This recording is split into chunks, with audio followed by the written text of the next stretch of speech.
म्हणून म्हणे नंतर मला.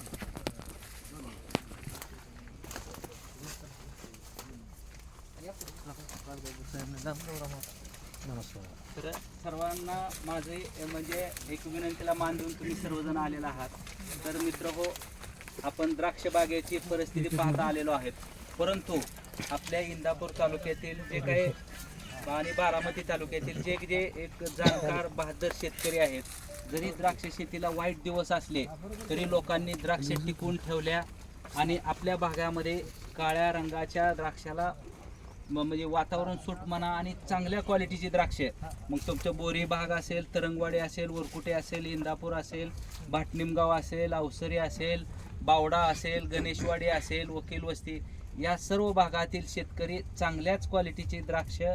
पिकवत आहेत आणि त्याच्यामुळं चालू वर्षी तर द्राक्ष बागायतदारांना चांगलेच दिवस आहेत. तर त्यासाठी एक ॲक्च्युअल द्राक्षाला काय मारलं गेलं पाहिजे, कुठल्या टायमिंगला कुठली गोष्ट केली पाहिजे, यासाठी आज आपण मकरे गुरुजींच्या शेतावरती एक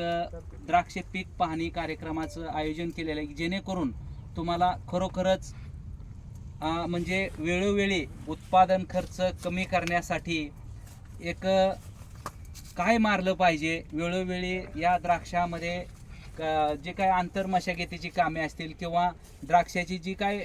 तुमचं फेलफूट काढणे असेल, थिनिंगचं असेल, तर ही कामं वेळच्या वेळी झाल्यानंतर कशा पद्धतीचं पीक येतं आणि हेच वेळोवेळी मारलेली बुरशीनाशकं आणि तुमचे संप्रेरक, तर याच्यामार्फत एक चांगल्याच क्वालिटीचं उत्पादन आलेलं आहे ते पाहण्यासाठी आज आपण इथं आलेलो आहोत. यासाठी आपल्याला शिवालिक कंपनीनेही मदत केलेली आहे आणि आज तुम्हाला सांगायची गोष्ट ही म्हणजे आपल्याला कुठल्याही कंपनीची जाहिरात करायची नाही मित्र हो, परंतु हा जो अख्खा प्लॉट आलेला आहे हा सर्व तुम्हाला सांगतो ड्रेंचिंग पासून ते आज शेवटचं इथे फॉन मारेपर्यंत सर्व गोष्टी किंवा PGR असतील, GA पासून ते ब्राशिनोलाइट्स, हे सर्व गोष्टी हे तुम्हाला शिवालिक कंपनीचीच वापरलेले आहेत. बुरशीनाशक असेल, कीटकनाशक असेल, एकही बुरशीनाशक कीटकनाशक बाहेरचं मारलेलं नाही. का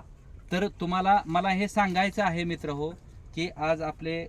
प्रधानमंत्री म्हणतात किंवा आपल्याला सर्वजण, आपण सर्वजण देशप्रेमी आहोत, तर 2047 पर्यंत आपला भारत देश हा विकसित राष्ट्र म्हणून गणला गेला पाहिजे. मग विकसित राष्ट्र हे गणण्यासाठी किंवा विकसित राष्ट्र बनण्यासाठी आपल्याला शेतकरी बांधवांना काय करावं लागेल, तर आपलं जे निव्वळ नफा आहे हा निव्वळ नफा वाढला गेला पाहिजे शेतीमधून. मग याच्यामधून मी एवढा आता सर्वजणांचं हे चाललेलं असतं की नाही पीक जर चांगला आणायचं असेल तर आपल्याला खर्च हा केलाच पाहिजे, मान्य आहे, परंतु कुठल्या गोष्टीला खर्च केला पाहिजे हे पण आपण समजून घेतलं पाहिजे. तर त्यासाठी ज्या गोष्टी लागणाऱ्या आहेत त्याच करायच्या की जेणेकरून आपल्या निव्वळ नफ्यामध्ये वाढ होणार आहे आणि निव्वळ नफ्यामध्ये जर आपली वाढ झाली तर निश्चित 2047 पर्यंत भारत हा विकसित राष्ट्र होईल आणि हे विकसित राष्ट्र होण्यासाठी आपले शेतकरी बांधव शास्त्रीय ज्ञानाची कास धरतील, कमी खर्चामध्ये जास्त उत्पादन घेतील आणि आपल्या देशामधले ज्या ज्या कंपन्या आहेत तर आणि ते बुरशीनाशकं लागणारे आहेत तीच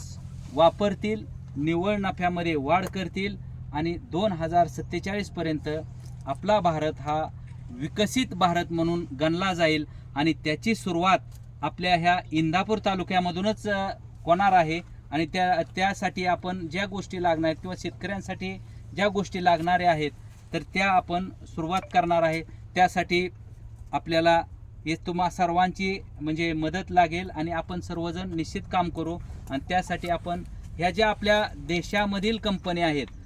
की म्हणजे देशातच तयार होणारी जी बुरशीनाशकं कीटकनाशकं आहेत तर ते उदाहरणार्थ आपली शिवालिक कंपनी आहे. तर या कंपनीचं तुम्हाला सर्व खात्रीला एक सांगतो, तुम्हाला डाउनीचं कुठं स्पॉट दिसणार नाही, तुम्हाला थ्रिप्स दिसणार नाही, तुम्हाला मिलीबग दिसणार नाही, तुम्हाला पावडरी मिल्ड्यू दिसणार नाही, कुठलीही गोष्ट लागणार नाही. तर याच्यामुळून आपल्याला हो का हे सांगायचं तात्पर्य हे की आपल्याला